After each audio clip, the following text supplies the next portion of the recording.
Գեղարքունիքի մարզի հանրակրթական դպրոցների շուրջ 100 ուսուցիչ մասնակցում է սոցիալական արդարությունը դպրոցում ուսուցիչական համաժողովին։ Քննարկում են դպրոցում ու դասարանում արդարության իրավական, կրթական, սեռային, սոցիալական ասպեկտները։ Եթե ոչ ամբողջությամբ վերացնել, ապա գոնե նվազագույնի հասցնել հասարակության մեջ եղած անհավասարությունների արտացոլումը դպրոցում։ Փորձագետներն ու մանկավարժները միասին են փնտրում ուղիներ։ Սոցիալական անարդարության դրսևորումները շատ են դպրոցում, կարծում եմ դրանց օրինակները բոլորս գիտենք։ Ես մասնավորապես խոսում եմ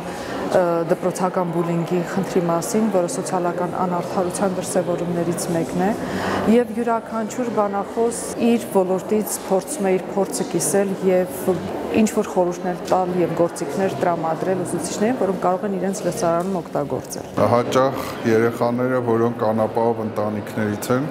ավելի խոցելի են դառնում բուլինգի համար եւ նմանատիպ այլ վատ երևույթների եւ երբեմն նաեւ անհավասար վերաբերմունքի են արժանանում։ Խոսելով սոցիալական արդարության մասին, փորձագետներն առաջին հերթին նկատի ունեն հավասար հնարավորությունները բոլորի համար։ Անդրադառնում են գյուղական կամ փոքր քաղաքներում ապրող դպրոցականների ունեցած հնարավորություններին։ Սկսած ուսուցիչների խնդիրներ, որ նույն ուսուցիչը դասավանդում է մի քանի առարկա կամ հեռավար են դասավանդվում ինչ-որ բաներ, եւ այս իրավիճակը շատ ազդում է երեխաների կրթության որակի վրա, արդյունքում երբեմն երեխաները չեն կարողանում ընդունվել բուհեր, որովհետեւ մրցակից երեխաները, որոնք Երևանում են, պարապում են դասախոսների մոտ, ունեն մեծ հնարավորություններ, եւ արդյունքում մենք երբեմն կորցնում ենք ավելի տաղանդավոր երեխաների, որոնք ունեն շատ մեծ ներուժ, բայց չունեն այդ հնարավորությունները, որ կարողանան հավասարապես մրցակցել։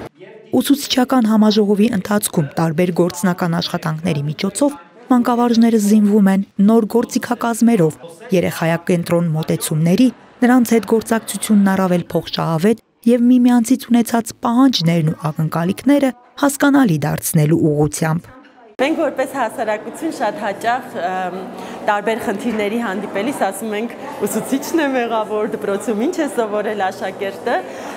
ու հետազոտությունների մեր ծրագրերի շրջանակում հասկանում ենք, որ պետք է ուսուցչին մենակ չթողնել, պետք է ուսուցչին օգնել բովանդակությամբ, գործիքակազմով, մեթոդներով։ Սոցիալական արդարությունը դպրոցում ուսուցչական համաժողովն արդեն 4 տարվա պատմություն ունի։ Այն անցկացվել է Հայաստանի մի քանի մարզերում եւս Global to Local հասարակական կազմակերպության եւ գերմանական Ֆրիդրիխ Էբերտ հիմնադրամի գործակցությամբ։